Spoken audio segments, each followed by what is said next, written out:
वरिष्ठ व्यक्ति महोदय मनीष कवि गयाधर दासंकर अवर्तमानर एकादश दिवस आयोजित स्मृतिचारण सभार सभापति वरेण्य मोर प्रणम्य मनीष आमे जहाँ अपेक्षा करूँ चरणारविंदे मोर प्रणति मंच दुई विशिष्ट व्यक्ति दुईज मूर्धन्य मनीष जनक सहित मोर विशेष परिचित नहीं मुझे जानुची आछंती विशिष्ट कवि सार अच्छा ओडिया अध्यापक ओडिशा साहित्य जगतर जड़े अनन्य प्रतिभा हृदानंद सारंकर चरणारविंदे मोर प्रणति स्मृतिचारण सभार संयोजना करुछंती घरे घरे परिचित मनीष मोर नमस्य विकास भाई आगरे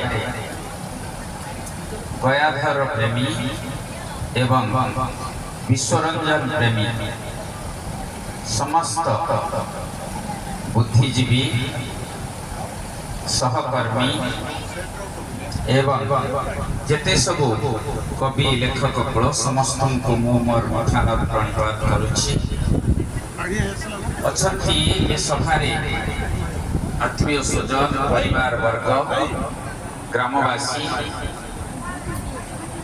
पत्रकार बंधुगण समस्त मोर मुंडनुआ प्रणाम विश्वरंजन भाई को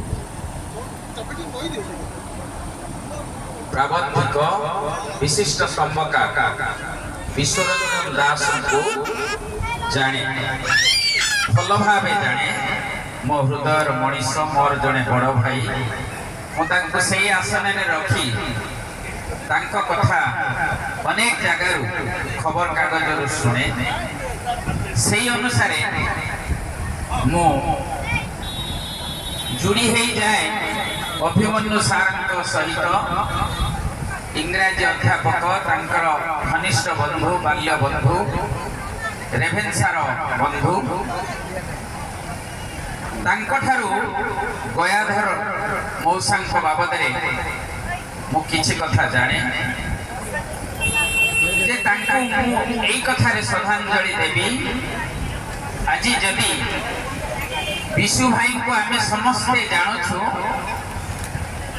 तांको मांकर विशिष्ट हाथ अच्छी मु आज तांको मां को देखिली एई कई मुहूर्त आगरू से जो मातृवत्सलता मांकर जो अनन्य प्रेम बजाड़ी देले उड़े देले अभिमन्यु सार को विशु भाई सांग को से मु बुझीनेली केड़े बड़ भल माँ जड़े से बोधे विशु भाई महान मु गयाधर मौसा को भेटी पारि नहीं हुए तो मोर प्रारब्ध सेतिकी नथिला बोधे आज गोटे एमिति दुखद मुहूर्त मो भाई को घरे पाद देछि हुए तो तांकर आरपुरु डाक थिबो से जड़े कवि थिले आज समय विशु भाई जहाँ जहाँ लेखा कृति किए प्रश्न करिपारे जदि मो मन रे आसे प्रथम प्रश्नकर्ता तांको बापा विशु श्रद्धा नाम ताकर विशुआ तू एटी ठीक ठाक लिखी ना ताको संशोधन कर तापरे आगो कुछ ए कथा जे कहि सिखिछि से विशु भाई को तैयारी करिछि से होचंती गयाधर मौसा आज समय मोर भी बापा नहांती मोर भी माँ गले बापा जो चली जाए आम कहू सब वायु आउ पानी ये होचंती बापा तेणु गोटे घर मथान से घर एरुदी बंध से घर सामर्थ्य से ଘରର ପ୍ରତିଟି ମଣିଷର ଅଣ୍ଟାର ବଳ ସେ ଏଇଭଳି ଜଣେ ମଣିଷଙ୍କୁ ଆମେ ରକ୍ତ ମାଂସର ମଣିଷ ଜଣେ ହରେଇ ସାରିଲା ପରେ ସାମାନ୍ୟ ମଣିଷ ସେ କଣ ଏ ଦୁଃଖକୁ ସହିପାରିବ? ଯେତେ କଥା ଶୁଣିଲେ ବି ଯେତେ କଥା କହିଲେ ବି ଭକ୍ତଚରଣ ଦାସଙ୍କର ସେ ମନବୋଧ ଜ୍ୟୋତିଷାର କଥା ଯେତେ ପଢିଲେ ବି ମନ ବୁଝେନି। ମଲା ବୋଲି କାନ୍ଦୁଛୁ ମରିବୁ ତୁହି, ଏଭଳି ଶାଣିତ ଉକ୍ତି ବୁଝି ସାରିଲା ପରେ ବି ଦୁଇ ବୁନ୍ଦା ଲୁହ ନିଶ୍ଚୟ ଝରି ପଡେ। ପିଲାଦିନ କୋଳରେ ଧରିଥିବେ ପୁଅକୁ, ବଡ଼ ପୁଅ କେତେ ଆହ୍ଲାଦିତ ମୁହୂର୍ତ୍ତ। ଆଉ ଜଣେ ବିଶୁ ଭାଇଙ୍କର ସାନ ଭାଇ ଅଛନ୍ତି, ମୁଁ ଆଜି ଜାଣିଲି ଯେ ଦୁଇ ପୁଅଙ୍କୁ ଧରି ଝିଅଙ୍କୁ ଧରି ସହଧର୍ମୀଙ୍କ ସଙ୍ଗରେ ଗୋଟେ ସୁନ୍ଦର ସଂସାର ତୋଳି ବିଶୁ ଭାଇଙ୍କ ପରି ଜ୍ୟୋତିର୍ମାନ ପୁରୁଷଙ୍କୁ ସୃଷ୍ଟି କରି ଯେ ଧନ୍ୟ ହେଇଛନ୍ତି। ତାଙ୍କ ପାଇଁ ଯେତେ କଥା ସ୍ମୃତି ଦର୍ପଣରେ ସଜାଡ଼ି ଦେଲେ ବା ଅଜାଡ଼ି ଦେଲେ ବି ତାହା ଯଥେଷ୍ଟ ହବ ନାହିଁ। ଏ ଅଧମ ତାଙ୍କର ହାତର ଆଶୀର୍ବାଦ ଟିକେ ପାଇଲା ନାହିଁ, ଇଏ ହଉଛି ମୋର ବଡ଼ ଦୁଃଖ। ହୁଏତ ଯଦି କେବେ ମୁଁ ବିଶୁ ଭାଇଙ୍କ ଘରକୁ ଆଗରୁ ଆସିପାରିଥାନ୍ତି, ମଉସାଙ୍କ ସହିତ ଦେଖା ହେଇଥାନ୍ତା, ମୋ ଭିତରେ ଗୋଟେ ବଡ଼ ଅବସୋଷ। ସେ ଯୋଉଠି ଥାଆନ୍ତୁ ନା କାହିଁକି ପରମ କାରୁଣିକ ଆଶୀର୍ବାଦ ପ୍ରାପ୍ତ ହୋଇ ତାଙ୍କର ଅବଶିଷ୍ଟ ଜୀବନ, ସେଇ ଆରପୁରର ଜୀବନ, ଯୋଉ ଜୀବନ ସେ ନିଭେଇବାକୁ ଆଜି ବାଟ ହୁଡ଼ି ଆମକୁ ଏଇଠି ଛାଡ଼ି ଚାଲି ଯାଇଛନ୍ତି, ସେ ମହାର୍ଗ ଚେତନାର ଜୀବନ ହଉ, ସେ ଏକ ସୁଖଦ ଜୀବନ।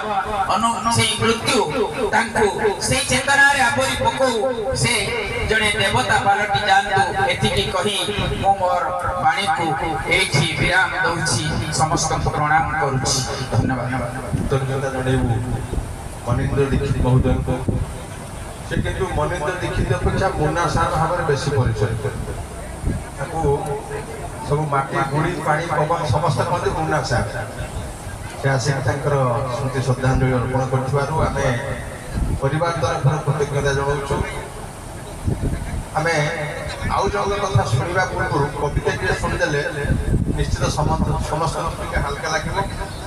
ଆସନ୍ତୁ, ଏଇ ଘରକୁ ଆସିଥିବା ବିଭିନ୍ନ ସମୟରେ ସହଯୋଗରେ ହାତ ବଢ଼େଇଥିବା ଆମ ସମସ୍ତଙ୍କର ପ୍ରିୟ ଏଇ ଉଚ୍ଚ ବିଦ୍ୟାଳୟରୁ ଅବସର ନେଇଥିବା ଜଣେ ପ୍ରଧାନ ଶିକ୍ଷକ ଭାବେ ସଦାନନ୍ଦ ପାଣିଗ୍ରାହୀ ମହୋଦୟଙ୍କୁ ତାଙ୍କୁ ଆମନ୍ତ୍ରଣ ଜଣାଇବା। ତାଙ୍କର କବିତା ସ୍ମୃତି କବିତାଟି ଆମେ ଶୁଣିବା।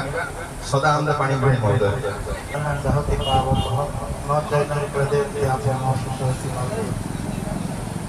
ଆଜି ଦିବଙ୍ଗତ ବୟାଧର ଦାସଙ୍କର ସ୍ମୃତି ଶ୍ରଦ୍ଧାଞ୍ଜଳି ସଭାରେ ମଞ୍ଚାସୀନ ଉପସ୍ଥିତ ପ୍ରଧାନ ସାର୍, ଦୀନବନ୍ଧୁ ନନା, ବିକାଶ ସାର୍ ଏବଂ ମଞ୍ଚ ସମ୍ମୁଖରେ ସମସ୍ତ ମୂର୍ଧନ୍ୟ ପ୍ରତିବାଦ ଈଶ୍ୱରଞ୍ଜନ ସାର୍, ପରିବାର ବର୍ଗ ସମସ୍ତଙ୍କୁ ମୋର ଅନ୍ତରରୁ ଶତକୋଟି ପ୍ରଣାମ। କବିତାର ଶୀର୍ଷକ ତୁମରି ଦଶରେ ନିୟତ ଡାକରା ଆସିଗଲା, ଯେଣୁ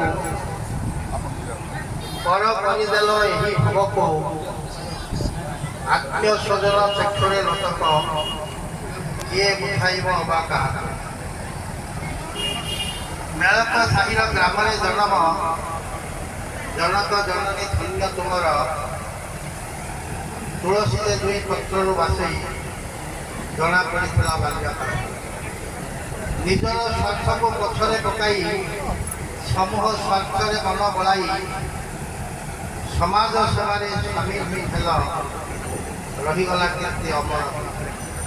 କଲିକତା ଠାରେ ଯୁବ ଅବସ୍ଥାରେ ରହଣିରେ କେତେ ଯଶ ରଖିଲ, ସାହିତ୍ୟରେ ପୁଣି ସାଂସ୍କୃତିକ ଚିନ୍ତା ଧାରାରେ ନିଜକୁ ଉଠାଇଲ।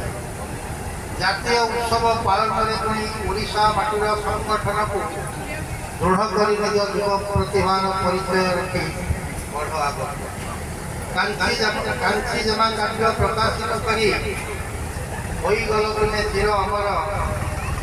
କାବ୍ୟ କବିତାରେ ଲେଖନି ତୁମର ଯାବତ ଚନ୍ଦ୍ରାଟେ ଥିବ ଅମର ସତ୍କଟ ପୁଣି ପର ଉପକାରୀ ଧର୍ମପରାୟଣ ନିର୍ଭୀକ ଗୁଣ ସଦା ରଖିଥିବ ଅମର ତୁମକୁ ତୁମ ଯଶେ ତୁମେ ଅଟ ମହାନ 8 ଦଶନ୍ଧିର ବୟସକୁ ନେଇ ଥିଲ ସଦା ତୁମେ ଚଳଚଞ୍ଚଳ ହେଲେ ବାର୍ଦ୍ଧକ୍ୟରେ ଦାରୁଣ ଆଘାତ ହୋଇଗଲ ସଦା ତୁମେ ନିଷ୍ଠୁର ମାଟି ଦେହ ତୁମ ମାଟିରେ ମିଶିଲା ମାତ୍ର ଦେଶ ଦେହେ ତୁମେ ମହାନ ଆଜିର ପବିତ୍ର ଏକାଦଶାରେ ଶ୍ରଦ୍ଧାଞ୍ଜଳି ଆମ ସ୍ୱାମୀଙ୍କ ଜୟ ଜଗନ୍ନାଥ।